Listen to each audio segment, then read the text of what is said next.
আসসালামু আলাইকুম। Technique easy এডুকেশনের পক্ষ থেকে নবম দশম শ্রেণীর শিক্ষার্থীদের জানাচ্ছি শুভেচ্ছা।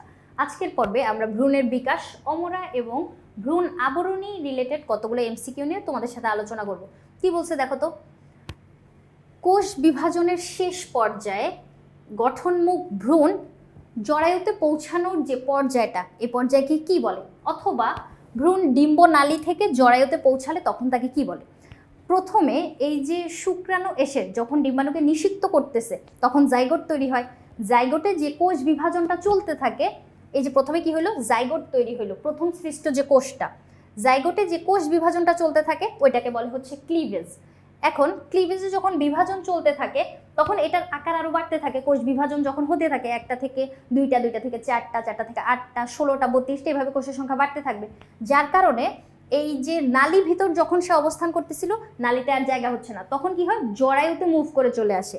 এখন এই যে ডিম্ব নালী থেকে ভ্রূণটা জরায়ুতে চলে আসলো, এই প্রক্রিয়াটাকে আমরা বলি হচ্ছে ব্লাস্টোসিস।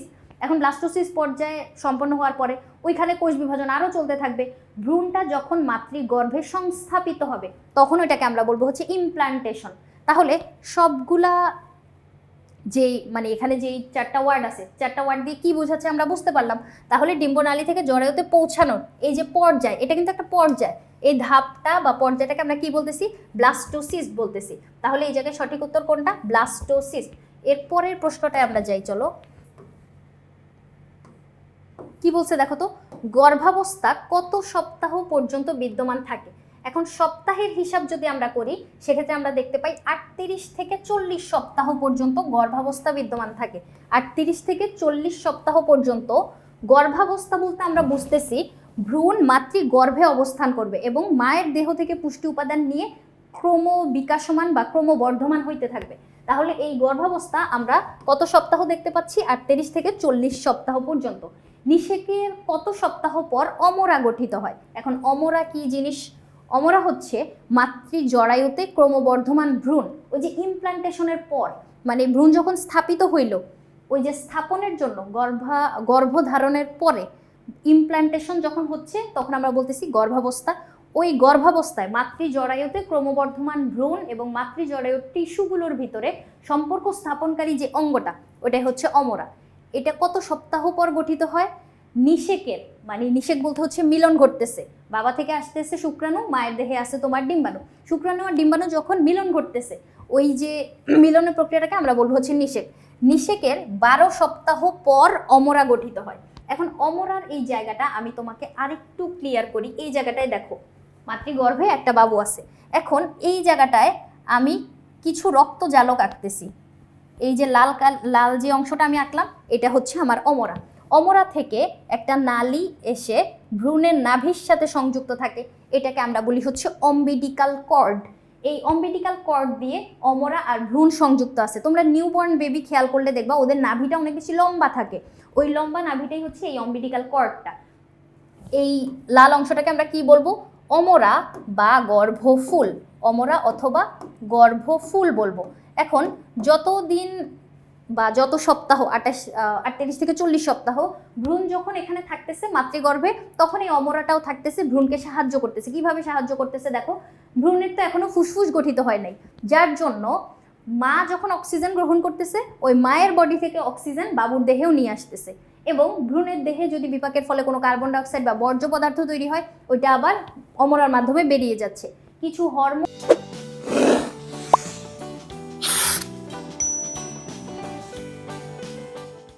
আসতেছে, কিছু হরমোন এখান থেকে যাচ্ছে, তারপরে ভ্রূণের রক্ষণাবেক্ষণের জন্য কাজ করতেছে। তাহলে দেখো অমরা কিসের মতো কাজ করলো? বৃক্কের মতো কাজ করলো না? বর্জ্য পদার্থ নিষ্কাশনের কাজ কে করে? বৃক্ক করে। বৃক্কের মতো কাজ করতেছে। অক্সিজেন কার্বন ডাইঅক্সাইড আসা যাওয়ার কাজ করতেছে, এটা কে করে? আমাদের ফুসফুস করে। তাহলে এই যে অমরাটা, এটা কিন্তু এই কাজগুলা করতে ভ্রূণকে সাহায্য করতেছে। ভ্রূণ যখন মাতৃ দেহ থেকে বেরিয়ে আসে বা ভূমিষ্ঠ হয়, তখন কিন্তু এই অমরাটার আর কাজ থাকে না, অমরাটাও দেহ থেকে বেরিয়ে যায়। এই অমরাটাকে এজন্য আমরা অস্থায়ী একটা অঙ্গ বলবো, কারণ এটা মাতৃ জরায়ুতে স্থায়ী থাকতেছে না, এটাও ভ্রূণের সাথে বের হয়ে যাচ্ছে। তাহলে এই ইনফরমেশনগুলো জানার পরে দেখো তো এখানে কি বলছে, অমরায়ের ক্ষেত্রে প্রযোজ্য। এটা কি 10 সপ্তাহের মধ্যে গঠিত হয়? না, 12 সপ্তাহের মধ্যে। তাহলে এই অপশনটাকে আমরা নিব না। ভ্রূণ ও মাতৃ জরায়ুর মধ্যে স্থায়ী অঙ্গ, স্থায়ী এটা কি স্থায়ী? আমি একটু আগে বললাম এটা অস্থায়ী, তাহলে এই অপশনটাও আমরা নিব না। ভ্রূণের বর্জ্য পদার্থ শোষণ করে না, বর্জ্য পদার্থ শোষণ জ্ঞান করবে, নিষ্কাশন করতে সাহায্য করে, তাহলে এখানে যদি নিষ্কাশন বলে দিত সেক্ষেত্রে আমি এই অপশনটা নিতাম, কিন্তু শোষণ বলছে দেখে নিব না। প্রসবের সময় দেহ থেকে নিষ্ক্রান্ত হয়, ইয়েস প্রসবের সময় দেহ থেকে বের হয়ে যায়, তাহলে এই অপশনটা, কারণ আমি অস্থায়ী বলছি না, অস্থায়ী, কারণ এটা দেহ থেকে বের হয়ে যাচ্ছে। এরপরে ভ্রূণ কার সাহায্যে জরায়ুর গাত্রে সংস্থাপিত হয়? আমি যখন সংজ্ঞাটা বলছিলাম, মাতৃজরায়ুতে ক্রমবর্ধমান ভ্রূণ এবং মাতৃজরায়ুর টিস্যুর মধ্যে সম্পর্ক স্থাপনকারী অঙ্গটা হচ্ছে অমরা। তাহলে এই যে সংস্থাপিত হচ্ছে বা সম্পর্ক স্থাপিত হচ্ছে সে অঙ্গটার নাম কি?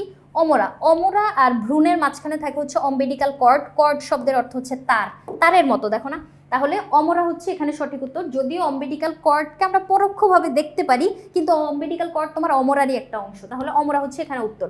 অমরার কাজ দেহের কোন অঙ্গটির মতো? এই যে একটু আগে আমি বলছি অমরা কিন্তু বৃক্কের মতো কাজ করে। বৃক্ক আমাদের কি করতেছে? রক্ত পরিশুদ্ধ করার কাজ করতেছে, বর্জ্য পদার্থ নিষ্কাশনের কাজ করতেছে, তাহলে বৃক্কের মতো কাজ করে। যকৃৎ বা অগ্নাশয়ের মতো কিন্তু করে না, বৃক্ক এবং ফুসফুসের মতো। যদি ফুসফুসও বলতো সেক্ষেত্রে আমি ফুসফুসটা সঠিক উত্তর নিতাম, বৃক্ক এবং ফুসফুসের মতো কাজ করে। এরপরে আবার বলছে অমরা কাজ করে কিসের মতো, এরকম আরেকটা এমসিকিউ আছে। অমরা কাজ করতেছে আমাদের ফুসফুসের মতো, বৃক্কের মতো, মস্তিষ্কের মতো না, মস্তিষ্কের মতো কাজ কিন্তু করে না।